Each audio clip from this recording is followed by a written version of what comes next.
Hello everyone, सब लोग कैसे हैं? आशा करते अच्छे ही होंगे। और लास्ट सैटरडे संडे को वीडियो नहीं आया और कल नहीं आया। कल कुछ नेट की वजह से पूरा दिन नेट नहीं था। यहाँ ब्रॉडबैंड मोबाइल नेटवर्क तो था, लेकिन वहाँ पे वीडियो अपलोड करने में बहुत दिक्कत होती है, तो इस वजह से आज शुरू कर रहे हैं। हम जो चैप्टर डिस्कस कर रहे थे आप सभी के साथ, email, social networking and E government service, तो उसमें लास्ट का कुछ पोर्शन बाकी है, तो ये चैप्टर ख़त्म होगा। और ये बार बार हर वीडियोस में बताया गया है, email, social networking and E government service ये चैप्टर का नाम है। ठीक है, इसमें जब भी मैंने जो भी टॉपिक बताया उसका नाम मैंने बता दिया, आप चाहे तो नोट कर सकते हैं। तो आज का शुरू करते हैं। ई गवर्नमेंट सर्विसेज के अंदर सबसे पहले ई गवर्नमेंट सर्विस मतलब गवर्नमेंट की तरफ से आम आदमी के लिए या मतलब पूरे राज्य के लिए, स्टेट गवर्नमेंट अगर है तो स्टेट गवर्नमेंट की तरफ से, और सेंट्रल गवर्नमेंट के अंडर में है तो सेंट्रल गवर्नमेंट की तरफ से बहुत सारे वेबसाइट ऐप लॉन्च किया गया जो कि सबकी यूज़ करने के लिए बहुत आसानी से हो। जस्ट लाइक आपको रेलवे की टिकट बुक कराना है तो उसके लिए सबसे पहले क्या था कि आप स्टेशन पे जाके लंबा लाइन लगाए, टिकट काउंटर पे टिकट काटे, या फिर किसी टूर एंड ट्रैवल्स के पास जाके मिले। तो ऐसे बहुत सारी चीज़ें हैं। उसी जगह पे एक सेल्फ सर्विसेज लॉन्च किया गया जो कि बहुत पहले से है, लेकिन उसमें ट्रांसपेरेंसी और लाया गया, जस्ट लाइक IRCTC।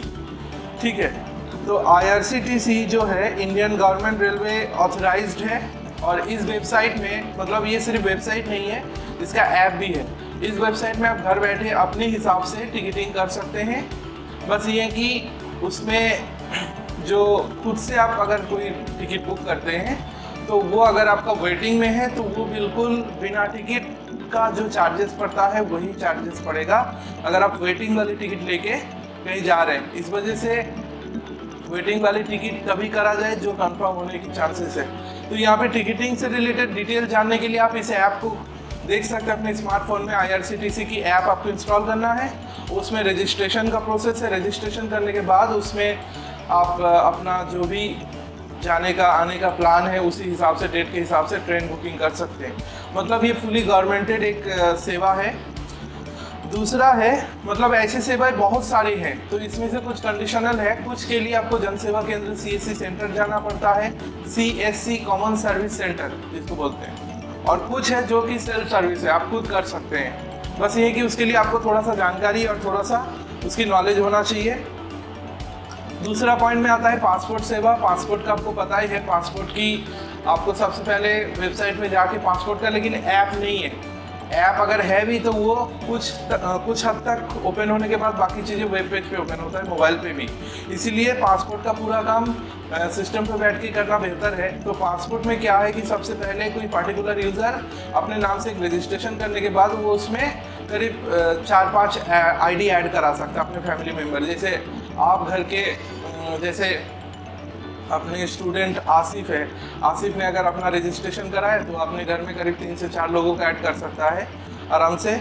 और उसी को पूरा ऑनलाइन प्रोसीजर है। आप पूरा फॉर्म फिलिंग करने के बाद उसकी अपॉइंटमेंट ले सकते हैं, और अपॉइंटमेंट लेके उसी जो भी डेट आपको मिलता है उसी डेट को आप जाके डॉक्यूमेंट वेरिफिकेशन कर सकते हैं। तो मैं एक काम करूँगा आप लोगों के लिए, और आप लोगों के साथ साथ देखने वाले जो भी वीडियोस देखते हैं या आगे जाके देखेंगे उनको IRCTC की रजिस्ट्रेशन और पासपोर्ट की रजिस्ट्रेशन का पूरा ट्यूटोरियल वीडियो रहेगा, कैसे कैसे करना होता है इंस्ट्रक्शन के साथ। तो हो सकता है उससे काफ़ी चीज़ें सीखने को मिलेगा। अब यहाँ पे क्वेश्चन आता है पासपोर्ट, IRCTC, ये सारी चीज़ें सीख के क्या करेंगे हम लोग? ये तो जो दुकानदार है, CSC सेंटर है, वो लोग करते हैं, हम लोग क्या करेंगे? अरे आगे जाके अगर आप इस टाइप की काम की वर्क शुरू करते हैं तो ये कौन सा गलत काम है? ठीक है, ऑनलाइन ये एक इनकमिंग सोर्स है। बहुत सारे लोग तो सिर्फ टिकटिंग, पासपोर्ट का काम ही करते हैं बहुत ज़्यादा, तो इस वजह से जानकारी रखना बेहतर है। इसी कैटेगरी में और आते हैं ई हॉस्पिटल और डिजिटल लॉकर। ई हॉस्पिटल को हम बाद में बताते हैं, डिजिटल लॉकर का बता दें। डिजिटल लॉकर जैसे बैंक का लॉकर सिस्टम होता है, उस लॉकर में आप अपने ज़रूरत की चीज़ें रख सकते हैं उसी तरीके से। अब जैसे वो लॉकर जो है फिजिकल लॉकर है, ये डिजिटल लॉकर है। डिजिटल लॉकर मतलब आपको हर उस वेबसाइट से लिंक कराना होता है जहाँ पे आपकी डॉक्यूमेंटेशन, सर्टिफिकेशन ऑथराइज्ड है, जस्ट लाइक यूपी बोर्ड, आधार कार्ड, पैन कार्ड। ठीक है, तो डिजिटल लॉकर में आप वो सारे सर्टिफिकेशन और अपने आईडी को ऑथराइज कर सकते हैं। आपका डीएल, आरसी, इंश्योरेंस पॉलिसी, आपका high school, inter, graduation, pan card, Aadhaar card, ऐसे तमाम चीज़ें जिसको आपको रेगुलर लाइफ में हर रोज़ ज़रूरत पड़ता है, उसको आप अपने डिजिटल लॉकर की वेबसाइट के साथ लिंक करा सकते हैं। और नेक्स्ट टाइम किसी वेबसाइट में जाके अगर आपको ज़रूरत पड़ता है तो आप सीधा अपलोड करने के अलावा डिजी लॉकर का ऑप्शन आता है, तो उसमें जाके जैसे आप लॉगिन करा देंगे, लिंक करा देंगे तो ओपन हो जाएगा। ये बिल्कुल कैसा है आपको बता दें, जैसे मोबाइल पे आप कोई ऐप इंस्टॉल किए हैं, ऐप में आपको बोला जा रहा है कि साइन इन करने के लिए, मतलब अपना ईमेल आईडी, पासवर्ड, नेम वगैरह डालने के लिए, फिर नीचे देखिएगा ऑप्शन आ जाता है sign in through Facebook, Google. तो वहाँ पे आप गूगल पे जाके क्लिक करते हैं, वो बस आपकी ईमेल आईडी को चेक करता है, बस आपको और कुछ टाइप करना नहीं होता। तो वहाँ पे ईमेल आईडी से उसने लॉगिन करा लिया ऑटोमेटिक। उसी तरीके से डिजिटल लॉकर में भी ऐसा ही सिस्टम है, ठीक है। मैं पासपोर्ट का, IRCTC का और डिजिटल लॉकर की पूरा रजिस्ट्रेशन का वीडियो डालूंगा इसमें, ट्यूटोरियल का, आप लोग उसको डिटेल में देख लीजिएगा, ठीक है। क्योंकि कहीं ना कहीं अगर आपको मैं क्लास में भी बैठाल के इसके बारे में बताऊं तब भी आपको ज़रूरत पड़ेगा कि इस आईडी को क्रिएट कैसे किया जाए, इसकी रजिस्ट्रेशन कैसा होता है, तो मैं इसका डिटेल बता दूंगा।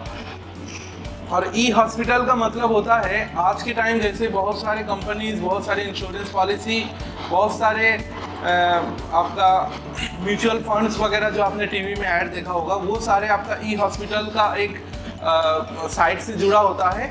उसमें फ़ायदा ये है कि किसी भी पार्टिकुलर इंसान का एक इंश्योरेंस के साथ साथ हॉस्पिटैलिटी का जो भी एक्सपेंस होता है, आगे जाके ज़रूरत पड़ता है तो उसमें रजिस्ट्रेशन करना होता है। तो आगे जाके अगर कभी ज़रूरत पड़ता है तो उसी आईडी से लॉगिन करके उसका डिटेल्स मंगाया जा सकता है और उसमें बहुत सारी फाइनेंशियल हेल्प मिल जाती है, ठीक है।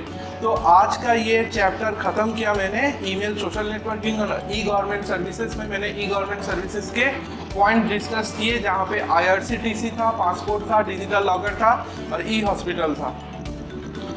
तो ये सारे पॉइंट को अगर कभी भी रिवीजन करना है तो बिल्कुल आप इससे रिलेटेड वीडियोस को बार बार देख लिया करिएगा। और हाँ, पूरा बात फिर से बता दे रहा हूँ, इन सारे टॉपिक मतलब इस टॉपिक से रिलेटेड कोई भी क्वेश्चन हो आप मैसेज कर दीजिएगा मुझे।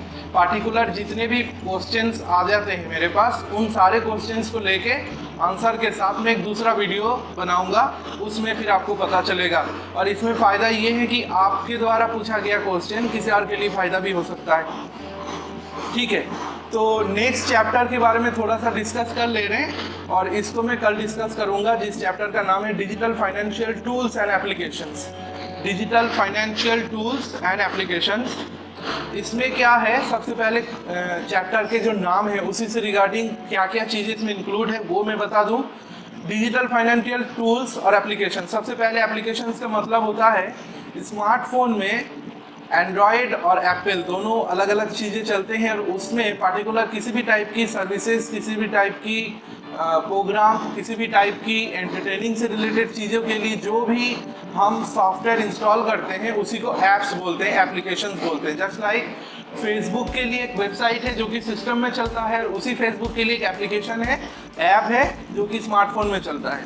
उसी तरीके से डिजिटल फाइनेंशियल मतलब डिजिटल तरीके से पैसों की लेन देन करने के लिए जो भी ऐप्स बनाए गए, मतलब कंप्यूटर सिस्टम में नहीं, मोबाइल पे, क्योंकि मोबाइल पे है तभी ऐप्स कहा जाता है और कंप्यूटर में होगा तो अलग अलग वेबसाइट होगा, ठीक है।